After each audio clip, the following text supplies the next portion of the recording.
Hello folks, welcome to the channel. If you wish to learn how to fix error 0xc000012f, then there's a simple solution. You need to download Microsoft Visual C++ redistributable. Now we can do that by opening the browser and searching for Microsoft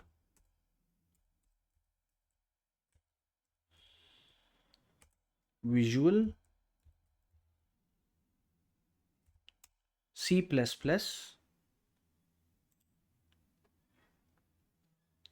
and we click on this link learn.microsoft, scroll down, and we download the link that is most relevant for our system. So I am running an x64-bit architectural system, so I will download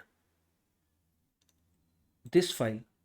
But if you are running an x86 processor bit system, then you need to download this file. After that, you need to open the file and repair, uninstall and install. If this video helped you, then please subscribe to the channel. Enjoy your day.